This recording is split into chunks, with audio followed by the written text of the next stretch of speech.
Film की शुरुआत कुछ साल पहले के समय से होती है, जहां ऑडियंस को बैकग्राउंड दिया जाता है कि उस दौरान चाइनीज स्पेसशिप ने अंतरिक्ष में एक अद्भुत एनर्जी सोर्स डिस्कवर की थी, कॉल्ड द शियांगटिंग, जिसने मानव जाति को एकदम से बदल कर रख दिया। क्योंकि शियांगटिंग एक ऐसा अनगिनत ऊर्जा पैदा करने वाला सोर्स था जिसने बाकी सभी सोर्स को बदल दिया, जिसके मदद से शंघाई दुनिया का सबसे आधुनिक शहर में से एक बन गया। इसलिए चाइना पूरी तरह से शियांगटिंग पर निर्भर रहने लगी थी। पर उन्हें क्या खबर था कि उनका अनगिनत एनर्जी सोर्स एलियंस को भी आकर्षित करेगा, जिसे पाने के लिए एलियन मदरशिप ने कई शहर को मिट्टी में बदल दिया और वो हमला करते रहे जब तक इंसानियत खत्म ना हो जाए। ऐसा करते करते उन्होंने कई देशों को नक्शे से गायब कर दिया और उनसे उनका एनर्जी सोर्स जैंगटन भी छीन लिया। पर शंघाई उन कुछ चुनिंदा शहर में से है जो अब तक टिके हैं। यहाँ तक कि अमेरिका और नई दिल्ली का भी नामो निशान एलियंस ने गायब कर दिया। उस घटना को अब तक 5 साल बीत चुके जब पिछली बार एलियन का हमला हुआ था, पर आज भी एलियंस का खतरा सिर पर मंडरा रहा है। इसलिए कई देशों के लीडर्स ने मिलकर एक डिफेंस ग्रुप तैयार किया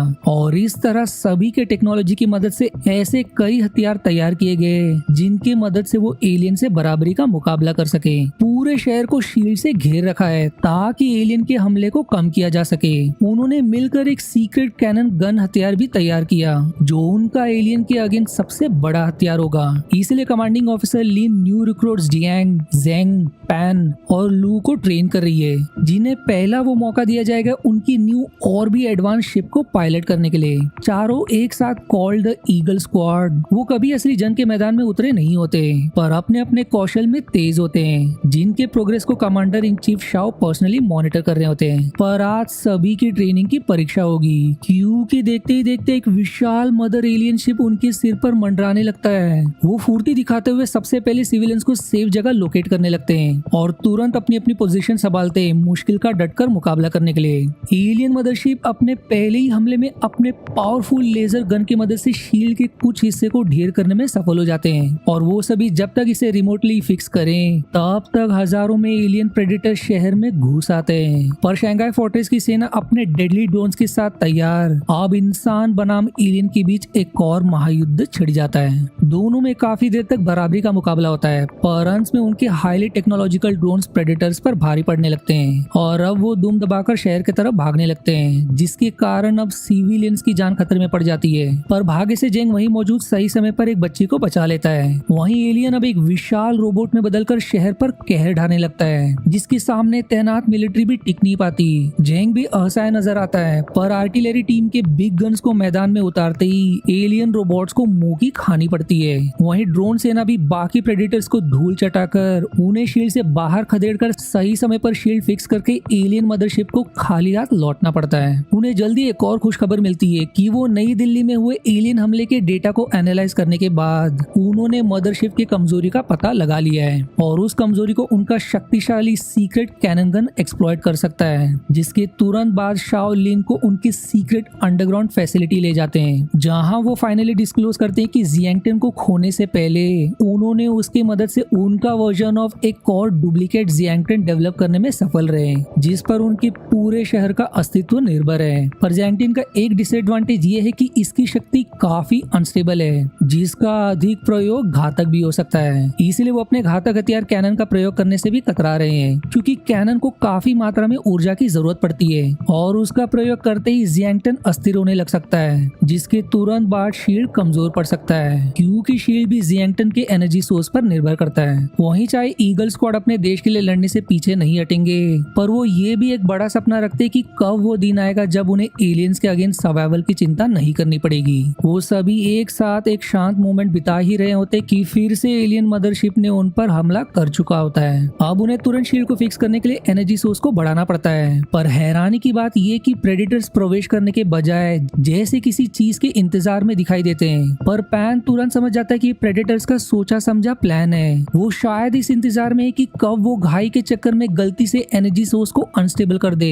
जिसके कारण उनका शील्ड क्रैश हो जाए। पर जब तक वो लिन को इसके बारे में रिपोर्ट करे तब तक देर हो चुकी होती है और फिर एक पावरफुल ब्लो के साथ एलियन मदरशिप शील्ड को चकनाचूर कर देती है, जिसके भयानक शॉकवेव से पूरा शहर अंधेरे में खो जाता है। वो अब सभी खुद को चूहों की तरह ट्रैप पाते हैं और प्रेडेटर्स मौका देखकर एक एक करके सभी को हंट करने लगते हैं। एलियन प्रेडेटर्स की जटिलता के सामने उनका हथियार कमजोर साबित होता है। कोई भी उनके सामने ज्यादा देर तक टिक नहीं पाता। प्रेडेटर्स के कैलकुलेटिव हमले से साफ समझ आता है कि उनका टारगेट कमांड सेंटर है, जिन्हें रोकने के लिए ईगल स्क्वाड भी लड़ाई में कूद पड़ते हैं, पर वो खुद भी खुद को कमजोर परिस्थिति में पाते हैं। वहीं हेडक्वार्टर कमांड सेंटर से टोटली डिस्कनेक्टेड। उनमें से एक लीडर फाइनली कैनन का प्रयोग करने का आदेश देते हैं। यहाँ ईगल स्क्वाड की नजर अबैंडन ड्रोन पर पड़ने पर वो तुरंत कमांडिंग ऑफिसर से ड्रोन को कंट्रोल करने की अनुमति लेकर अब ड्रोन्स की मदद से बराबरी की लड़ाई छिड़ जाती है। पर कैनन का ज्यादा मात्रा में एनर्जी यूज करने के कारण उन्हें मुश्किल होती है प्रेडेटर्स को ढेर करने में। वहीं मदरशिप भी शंघाई को मिट्टी में बदलने के लिए फाइनल ब्लो की तैयारी में होता है। उनका वजूद मिटने ही वाला होता है कि सही समय पर कैनन को तैयार करके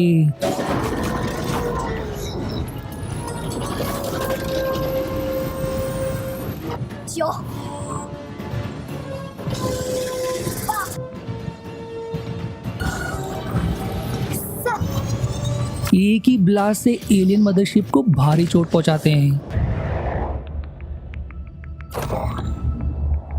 जिसके बाद वो फिर से अंतरिक्ष के डार्कनेस में गायब हो जाते हैं। वो कम से कम एक युद्ध जीतने में सफल रहे हैं, पर वो इस बात से बेखबर है कि एक प्रेडेटर सर्वाइव कर गया। वही जिसका उन्हें डर था वही साबित हुआ, क्योंकि जैंगटन एनर्जी सोर्स का हद से ज्यादा प्रयोग करने के कारण वो अनस्टेबल होने लगता है, जिसके कारण जगह जगह धरती पर दरार पड़ने लगती है और फिर शील्ड भी थोड़ी देर के लिए कोलैप्स हो जाता है। पर वो सही समय पर जैंगटन को स्टेबल करके बड़ी संकट को अभी के लिए टालने में सफल हो जाते हैं। पर एक मुसीबत टली नहीं कि दूसरी आ जाती है, क्योंकि वही सर्वाइव प्रेडेटर कमांड सेंटर पर हमला बोलता है, जिसके जटिलता के सामने उनके हथियार कमजोर पड़ जाते हैं। लाख कोशिश के बावजूद वो फुर्ती के साथ कंट्रोल रूम में दाखिल हो जाता है और ढेर होने से पहले पैन को नोक पर धरकर शील्ड को नष्ट करने के लिए सर्वर को वायरस से करप्ट करने में सफल हो जाता है। अब इससे पहले कि वायरस के कारण उनका एकमात्र डिफेंस कोलैप्स हो जाए, अपने अंतिम समय में पैन सर्वर को सेल्फ डिस्ट्रैक्ट मोड पर सेट कर देता है, जिससे वायरस स्प्रेड रुक तो जाता है, पर शूरवीर पैन उस विस्फोट में अपने देश के लिए शहीद हो जाता है। पर अब भी उनकी मुसीबत थमने का नाम नहीं लेती, क्योंकि उन्हें जल्दी पता चलता है कि जैंगटन और भी अस्थिर होता जा रहा है और वो समय दूर नहीं जब एकमात्र डिफेंस शील्ड कोलैप्स हो जाएगा।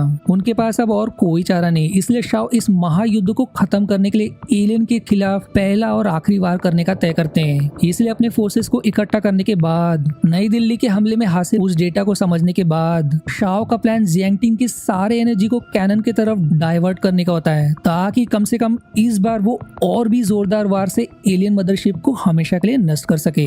पर एनर्जी को डाइवर्ट करते ही शील्ड क्रैश हो जाएगा, इसलिए शाओ ईगल स्क्वाड और अन्य ड्रोन्स को एरियल डिफेंस के लिए तैनात करने का तय करते हैं। पर वहीं अगर उनका प्लान नाकामयाब रहा तो वो लिन को लास्ट ऑर्डर एग्जीक्यूट करने का परमिशन देते हैं। अब वो लास्ट ऑर्डर क्या है हमें आगे पता चलेगा। फाइनली जिसके लिए ईगल स्क्वाड को अब तक ट्रेनिंग दी गई थी, आपने सबसे टेक्निकली एडवांस शिप को पायलट करते हुए आज वो फाइनली दिन आ गया जब उन्हें अपने देश का नाम ऊंचा करना होगा। पूरे शहर को खाली करने के बाद सेना शहर के चारों तरफ फैल जाती है और अब the moment of truth Shao Jiangtan की सारी एनर्जी कैनन की तरफ डाइवर्ट करने का ऑर्डर देते हैं, जिसके तुरंत बाद शील्ड कोलैप्स हो जाती है और मौका देखकर एलियन मदरशिप हजारों में अपनी प्रेडेटर्स की सेना रिलीज करती है। जैसे ही हजारों में ड्रोन्स और प्रेडेटर्स एक दूसरे से युद्ध में टकराते हैं, ऐसा नजर आता है मानो आकाश भयंकर बिजली के शोर से गूंज उठा हो। ईगल टीम भी लड़ाई में कूद जाती है और अपने कौशल से वीरता का प्रदर्शन करते हैं, पर वो धीरे धीरे आउट नंबर होने लगते हैं और प्रेडेटर सबसे पहले उनके कमांड सेंटर को धूल में बदल देते हैं और अब वो सीधे जियांगटिंग बेस की तरफ बढ़ने लगते हैं। हजारों में प्रेडेटर्स चारों तरफ से हमला बोलते हैं। बेचारे सैनिक लिमिटेड हथियार में उनका सामना नहीं कर पाते हैं, पर आर्टिलरी टीम के मैदान में उतरने पर अब लड़ाई एकदम ब्रूटल रूप लेने लगती है। पर अंत में प्रेडेटर्स उनके फर्स्ट लेयर ऑफ डिफेंस को भेदने में सफल हो जाते हैं। वहीं लू के शिप को प्रेडेटर ने धर लिया होता है, जो उसकी शिप को छोड़ने का नाम नहीं लेता। इसलिए जेंग को प्रेडेटर को टक्कर मारकर लू को बचाना पड़ता है, पर इससे जेंग की शिप को बुरी तरह से चोट लग जाती है और अब उसका शिप सीधा क्रैश होने लगता है। इसलिए उसे सही समय पर इजेक्ट करना पड़ता है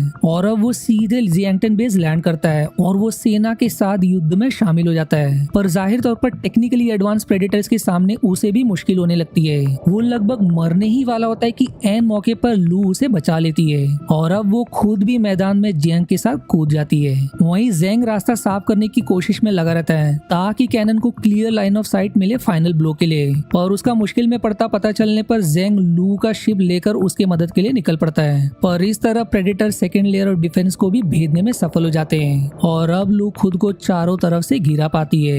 अब कभी भी प्रेडेटर्स कंट्रोल रूम में घुस जाएंगे, इसलिए और कोई चारा नहीं, अपनी जान की परवाह ना करके आत्मघाती हमले में ग्रेनाइट को डेटोनेट करके अपने रेडियस में सभी प्रेडेटर्स को राख में बदल देती है। पर दोनों के पास मातम मनाने का समय नहीं होता। वो कैसे तो करके लाइन ऑफ साइट क्लियर करने में सफल हो जाते हैं और ऑफिसर भी कैनन को तैयार करके लाइन ऑफ साइट पोजीशन लेते ही टारगेट पर फायर करता है। वो ब्लास्ट इतना शक्तिशाली होता है कि शॉकवेव से पूरा शहर कांप उठता है। ब्लास्ट के ढलते ही आसमान से आग के गोले बरसने लगते हैं और उनका सबसे भयंकर सपना उस एलियन मदरशिप को खरोच के अलावा और कुछ नहीं होता। लू को यकीन नहीं होता क्योंकि ये उनका एकमात्र चारा था। उसके पास भी अब और कोई चारा नहीं, इसलिए वो शाओ का बताया लास्ट ऑर्डर एग्जीक्यूट करने का तय करती है, जिसका दरअसल मतलब ये रहता है कि जियांगटिन अपने सारे एनर्जी को निचोड़कर कैनन के तरफ ट्रांसफर करेगा। पर प्रेडेटर्स को उनकी चाल समझ जाती है और वो कैसे भी करके कंट्रोल रूम तक पहुंचने की कोशिश करते हैं। पर लू के ट्रिगर करते ही पूरा शहर भूकंप के मारे कांपने लगता है और अब जियांगटिन एनर्जी फोर्स के सामने पूरा शहर धरती में धीरे धीरे धंसने लगता है। ऊपर से एक और बुरी खबर, कैनन का लेजर गाइडेंस सिस्टम फेल हो जाता है। इसका मतलब कि वो टारगेट को लॉक नहीं कर पाएंगे। अब और कोई आशा सामने ना दिखने के बाद शंघाई फोर्ट्रेस समुद्र के तल में समाने लगता है और लू भी अपना नसीब स्वीकार करके सभी को आखिरी अलविदा देकर धरती माँ के गोद में समा जाती है। पर अंत में एक आशा की किरण जाग उठती है क्योंकि कैनन का ऑफिसर अब भी जिंदा। वो तुरंत ईगल स्क्वाड को रीच आउट करके अपने इंफ्रारेड सिस्टम का प्रयोग करके उनकी शिप पर टारगेट लॉक करके ईगल स्क्वाड को सिर्फ टारगेट तक पहुंचना होगा और कैनन के फायर होते ही सही समय पर वहां से निकलना होगा। पर प्रेडेटर्स की सेना अब भी उनके पीछे जेंग प्रेडेटर्स को डिस्ट्रैक्ट करके जेंग के लिए रास्ता क्लियर करता है और सारे ड्रोन्स को सेल्फ डिस्ट्रक्ट पर सेट करके जेन भी आत्मघाती हमले में सारे प्रेडेटर्स से टकरा जाता है। अब आखिरी बचा जेंग, उनका आखिरी होप। वो मौका देखकर सीधे मदरशिप की तरफ बढ़ता है और उसी समय एलियन मदरशिप भी धरती को ब्रह्मांड से गायब करने के तैयारी में लेजर एम करती है। जियांग के गो कहते ही ऑफिसर एक बार फिर कैनन को तैयार करके अपने आखिरी बचे एनर्जी को इकट्ठा करके फायर करता है, जो फाइनली एलियन मदरशिप के चीथड़े उड़ा देता है और फाइनली पूरे धरती को एलियन के प्रकोप से छुटकारा मिल जाता है। और फिर मूवी कई दिनों आगे मुड़ जाती है जब वो शंघाई को फिर से खड़ा करने में सफल रहे। जवानों को श्रद्धांजलि देने के बाद अब जब एलियंस नहीं रहे, शंघाई के लोग अब बिना शील्ड के क्लियर आसमान के नीचे बसर कर सकते हैं और जियांग भी एक नॉर्मल लाइफ के लिए निकल पड़ता है जो वो हमेशा से ड्रीम करता था। और आज की वीडियो में इतना ही। वीडियो अगर पसंद आए तो दोस्तों प्लीज लाइक जरूर करना और अगर आपको ऐसी ही इंटरेस्टिंग एक्सप्लेनेशन देखनी है तो सब्सक्राइब करना ना भूलना और अगर आपके पास कोई सुझाव हो तो कमेंट करना ना भूलिएगा। मिलते हैं अगली बार एक और एक्सप्लेनेशन में, तब तक के लिए धन्यवाद दोस्तों।